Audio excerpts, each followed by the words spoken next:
Greetings and salutations, one and all. My name is God Loves This Angel Too, and I will be your hostess for this entry of Illuminations of Light audio blog series. Today's focus is Ascension and You. I want to open this blog and say thank you to all that were involved in the first episode of Illuminations of Light Live. Those who were heard but not seen. Trisha, who wrote the music for our exit, also helps man the stations on PAL and helps me with the graphics, and she's a blessing and a half to me. And then Liana, well, she's just amazing. She's involved with all the aspects of the show along with myself. Then I have Mountain Hawk, who is my sound and streaming tech on PAL Talk, and Steven, who is my silent, unsung hero. He's definitely the wind beneath my wings, who has been invaluable to me in making the technical magic happen, giving me ever-patient training to run that technology, and has been a personal support person, teacher, and guide and friend for a long time.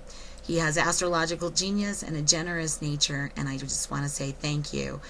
There are several others who are in my life who are near and dear to me, and you know who you are: Lynn, Carl, Michael, Tracy Joe, and many more.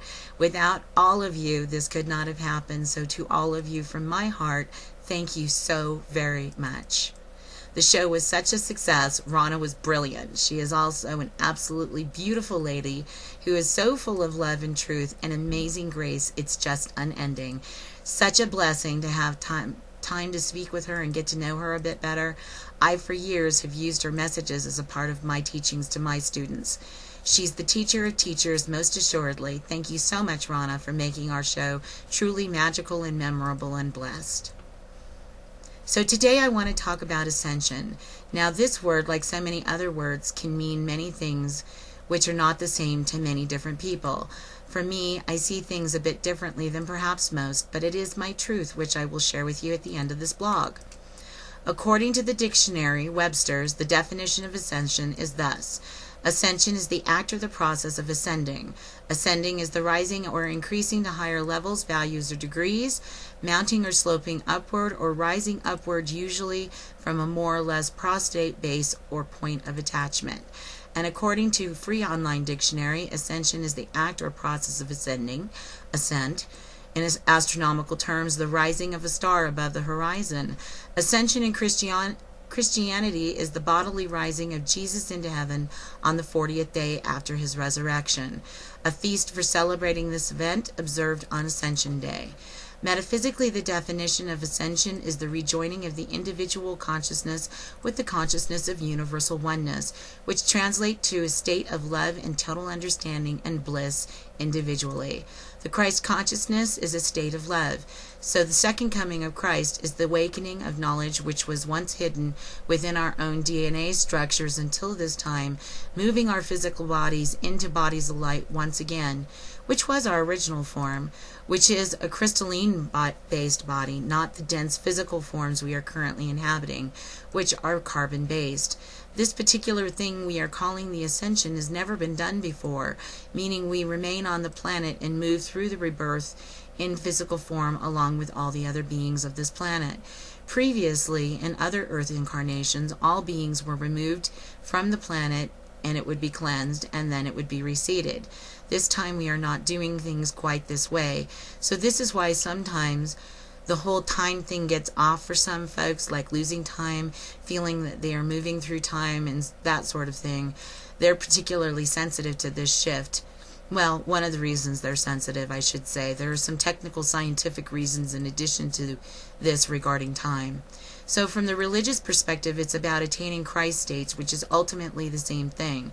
God says that we are made in his image. Okay, let's go with that for a minute.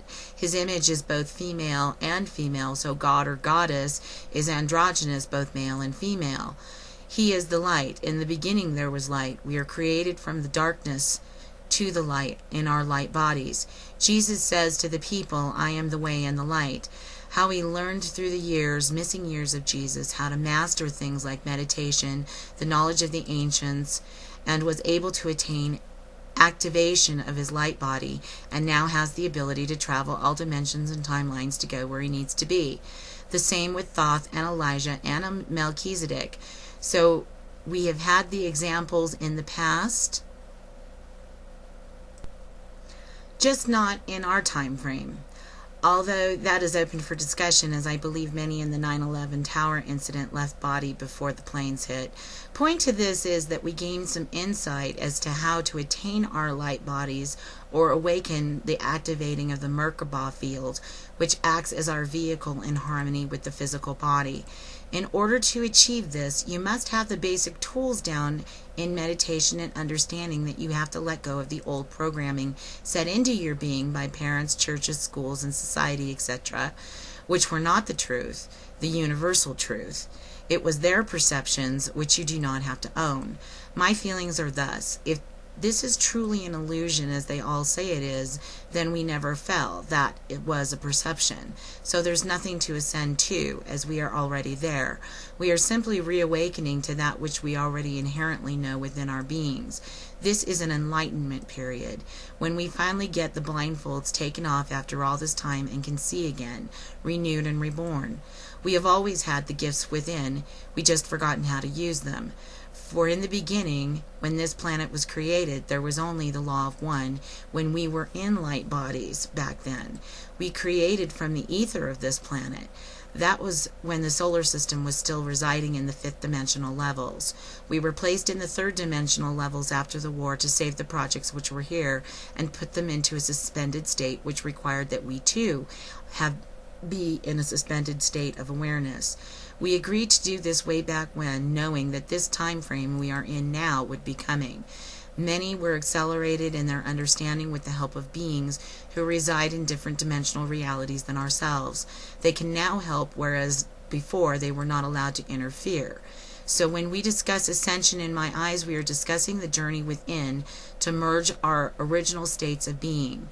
When we awaken, like in dreams, we have a greater clarity, depth of understanding ourselves, which would not have been possible without the experience of duality. The basis of quantum mechanics is that there has to be consciousness to begin the process of the laws of physics. The only way for conscious anything to know itself is to experience itself, hence why we exist. We are the children of God. We hold a piece of that essence in our beings, every one. See Greg Braden's The God Code. We, the essence of us, that is, or the spirit of us, is an extension of that consciousness which we call God. We are experiencing ourselves individually, but for the consciousness as a whole as well. Our soul is a library holding the history of our experiences for our recall as needed. The game of life is played in all roles. Good, bad, asleep, awake, we play different roles to gain the experience individually so that we can define ourselves and refine that definition as we move through the various positions in the game. Think of it like baseball. We are still a team in different positions, and as the innings change, so do your roles. Simplified, I know, but a good analogy. So for many who are here now, this is graduation day of this class we call the human experience. They are graduating from this school on earth and moving to other schools to continue the discovery of themselves in different areas. This is why many feel they are not going to be coming back here. They are finished. Many will also be back in the next major transition, but not before. So it truly is an individual experience for all of us, yet we are completely connected to all things within this reality. For the energy we call the higher power is love, and love is the most powerful energy of them all. This is all for today. I do hope that you have a wonderful weekend. We will continue with this topic as we visit other perspectives and messages regarding this soon. Not sure if I will post this weekend. I've been under the weather this past week, so I think I will take time off and rest. But before I go, I want to give you an energy alert.